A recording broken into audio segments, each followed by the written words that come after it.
이승훈의 이슈의 피플은 청취자 여러분과 함께 만들어가고 있습니다. 짧은 문자 50원, 긴 문자 100원에 샵 0945로 의견 주셔도 되고요. 실시간 방송되는 YTN 라디오 앱 또 유튜브 댓글창 이용하셔도 됩니다. 방송 통해서 하고 싶은 얘기들 보내주십시오. 여러분의 의견, 특히나 요즘 같은 총선 앞두고요. 균형 있는 시각 전하는데 정말 큰 도움이 되고 있습니다. 지금까지 들어온 주요 뉴스 정리하겠습니다. 오늘도 김영민 아나운서와 함께하겠습니다. 어서 오십시오. 네, 점심 먹고 한잔하면서 듣는 영민한 뉴스 시간입니다. 네, 조금 전 들어온 소식입니다. 이종섭 주호주 대사 결국 물러났고 또 그 사이가 받아들여졌어요. 그렇습니다. 해병대 최상병 순직 사건의 수사 외압 의혹으로 고위공직자 범죄수사처의 수사를 받아온 이종섭 주 호주 대사 임명 25일 만에 자리에서 물러났습니다. 이 대사가 오늘 외교부 장관에게 사의를 표했고요. 외교부는 이종섭 대사 본인의 강력한 사의 표명에 따라서 임명권자인 대통령께 보고드려 사의를 수용하기로 했다라고 밝힌 겁니다. 이 대사는 자신이 그동안 공수처에 빨리 조사를 해달라고 계속 요구해왔지만 공수처가 아직도 수사 기일을 잡지 않고 있다면서 자신이 방산협력 주요 공관장 회의 끝나고 나서도 서울에 남아서 끝까지 모든 절차에 강력히 대응할 것이다 라는 입장을 밝혔다고 또 이 대사 측 변호인이 전하기도 했습니다. 더불어민주당에서는 공식 반응이 좀 나왔습니까? 네, 더불어민주당의 강민석 대변인 브리핑을 통해서 이종섭 대사의 사퇴는 정의와 상식을 요구하는 민심에 항복한 거다라고 말했는데요. 그러면서도 사의 표명을 통해서 사퇴하는 게 아니라 윤석열 대통령이 해임시켰어야 했다라고 했습니다. 그래서 윤석열 대통령은 도주대사 파문, 외교 결례 사태까지 초래한 것에 대해서 대국민 사과를 해야 한다라고 주장하기도 했고요. 또 녹색정의당 반응을 보면 김준우 상임선대위원장 SNS에 글을 올리고 만시지탄이다라고 평가했습니다. 그러면서 공수처가 최상병 수사 외압 의혹 신속하게 엄정하게 수사할 걸 촉구한다고 말했고 또 새로운 미래 측 반응을 보면 이동영 선임 대변인 브리핑에서 윤석열 대통령은 피의자 이종섭 즉각 사표 수리하고 고인과 유족 국민에게 사과하라고 촉구했습니다. 그리고 개혁신당의 정인성 선대위 대변인도 이종섭 최상병 수사외압 사건의 핵심 피의자이나 그래 봐야 종범이라면서 주범은 용산에 있다라고 대통령과 대통령실의 책임까지 꼬집었습니다. 네. 오늘로 공식 선거운동 이틀째입니다. 자, 지금 여야 당대표들 지금 어디 돌고 있습니까? 네, 이틀째 공식 선거운동이 진행되고 있습니다. 한동훈 비대위원장 어제에 이어 오늘도 서울과 경기 수도권을 돌면서 총선 지원 유세 이어가고 있는데요. 국민의힘 지도부가 오늘 서울 영등포구에서 유세를 시작했습니다. 오후에는 또 경기도 안양, 군포, 안산 찾아서 신도시 재정비 계획 이야기를 하면서 표심을 공략하게 되고 화성, 평택, 오산같이 반도체 벨트도 돌면서 지지를 호소할 예정입니다. 이재명 대표는 오전에 대장동 의혹과 관련한 재판 출석 일정이 있었기 때문에 선거 유세 일정을 잡지는 않았고요. 하지만 오후에는 또 선거 유세에 나설 가능성이 있습니다. 이외에 이해찬 상임 공동선대위원장이 이해찬 위원장 주재로 경기 성남에서 선대위 회의를 열었고요. 김부겸 상임 공동선대위원장도 광주, 전주, 대전을 돌면서 지원 유세에 나서고 있습니다. 네. 한동훈 국민의힘 비상대책위원장 발언 두고서 또 이 말 저 말 나오는 것 같던데요? 네, 맞습니다. 한동훈 위원장이 어제 서울 유세 도중에 정치를 같이 하는 사람이 문제다라고 이야기를 하면서 이게 또 욕설 논란으로까지 번지고 있는데요. 한동훈 위원장을 비롯해서 당 지도부가 기존에 계속해서 후보들에게 언행을 조심하라라는 취지의 발언을 많이 해왔던 만큼 한 위원장의 이번 발언이 의외다라는 반응이 정치권에서 나오고 있습니다. 언론 보도에 따르면 한 선대위 관계자는 급하니까 그러지 않았겠느냐라면서 이재명 대표는 흔하게 할 수 있는 말이지만 한 위원장이 그런 말을 하는 건 처음 들었다 이렇게 말하기도 했습니다. 예. 이해찬 상임 공동선대위원장 오늘 선대위 회의에서 여당 대표가 상대방에게 할 수 없는 욕설까지 퍼붓고 있다라며 중앙 캠프와 후보 모두 흠잡기나 막말에 흔들려서는 안 된다고 다시금 강조했습니다. 네. X라고 하든가 뭐라고 하는 것보다는 그 김용인 아나운서가 얘기한 대로 땡. 땡이라고 제가 해봤습니다. 그게 제일 좋네요. 그게 제일 좋습니다. 네네. 예. 자, 그런데 지금 일부 후보자들 재산과 관련해서 또 여러 말 나오는 것 같아요. 그렇습니다. 더불어민주당의 경기 화성을의 공영훈 후보가 20대 아들에게 시가 30억 원 상당의 주택을 증여한 사실이 알려지며 또 논란이 됐습니다. 이게 논란이 되자 공 후보는 주택 구입과 증여 사실을 시인하면서 군복무 중이었거든요. 이 자녀가. 군복무 중인 자녀에게 주택을 증여했다는 사실이 국민 눈높이에 맞지 않다는 점 받아들인다고 밝혔습니다.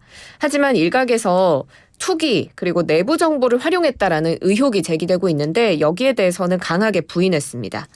그리고 같은 당의 경기 안산갑 양문석 후보 20대 대학생인 딸의 명의로 받은 대출 11억 원을 아파트 구매에 동원했다라는 또 의혹이 일었는데요.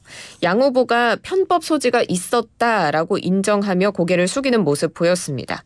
그리고 조국혁신당 비례대표 1번이죠. 박은정 후보의 부부 보유 재산 최근 1년 사이에 41억 원이나 늘어나서 또 논란이 됐는데 예. 이게 남편인 이종근 전 검사장이 퇴직한 후에 변호사 사무실을 개업한 영향으로 보입니다.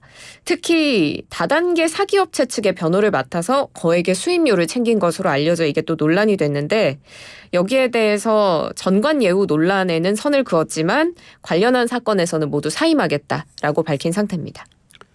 제 아들이 이런 기사 보지 않았어야 할 텐데. 예. 참 선거 앞두고 일부 사전투표소에서요. 불법 카메라가 또 발견이 됐다고요?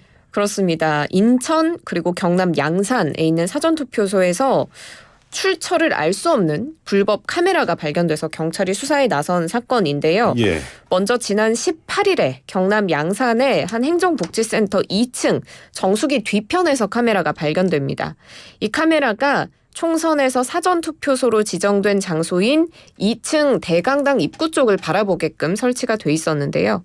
이 카메라에 KT 통신장비라는 라벨도 붙어 있었습니다. 하지만 확인을 해봤더니 실제 KT와는 관련이 없는 것으로 확인됐고요. 또 어제 인천시의 사전투표소 5곳에서도 불법 카메라가 발견됐습니다.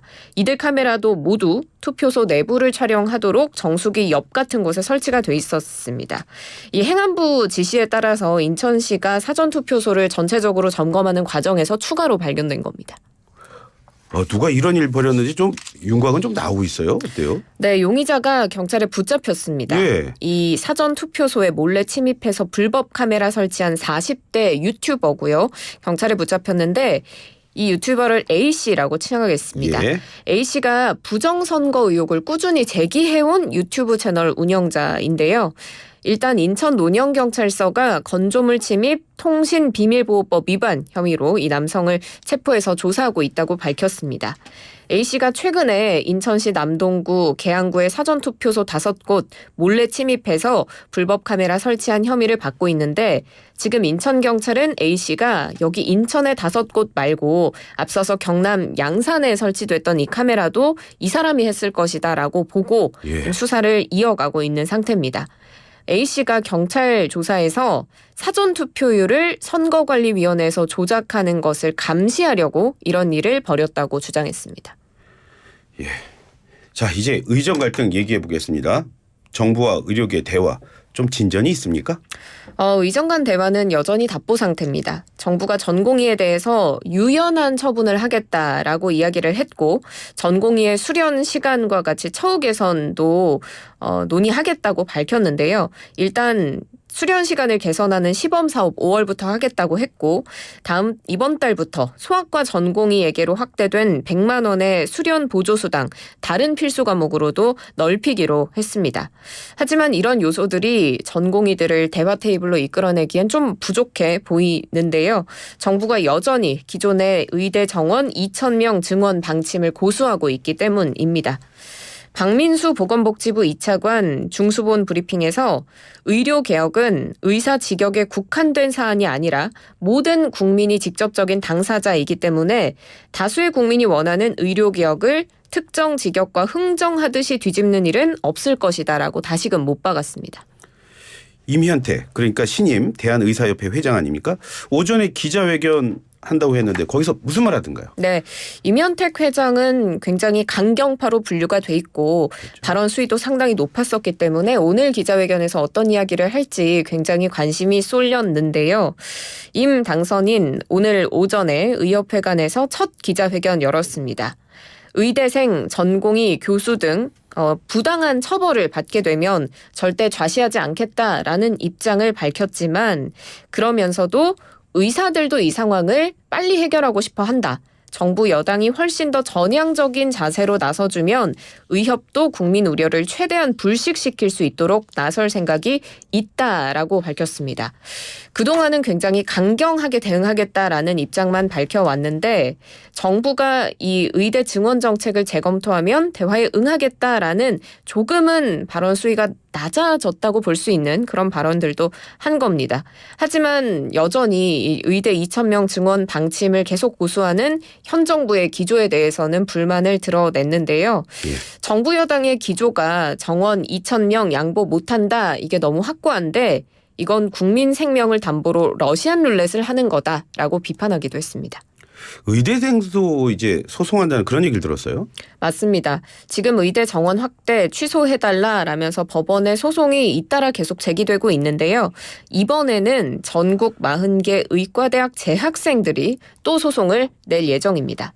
이들 측 변호사 입장 보면 이번 주말까지 소송을 희망하는 학생들의 명단 다 모아서 다음 주 월요일에 법원에 제출하겠다고 밝혔는데요.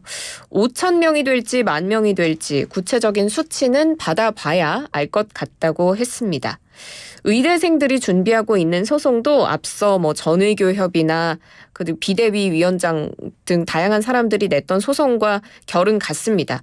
보건복지부 장관이 2,000명 의대 증원 정책 철회하고 교육부 장관도 배분 처분을 중지하라라는 겁니다.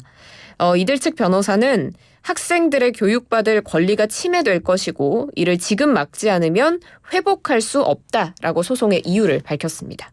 예, 의정 갈등 포함해서요 여러 정치 현안들 앞서 말씀드린 여러 정치 현안들 잠시 뒤에 배종찬, 김성환 두 분의 평론가와 함께 자세히 살피도록 하겠습니다.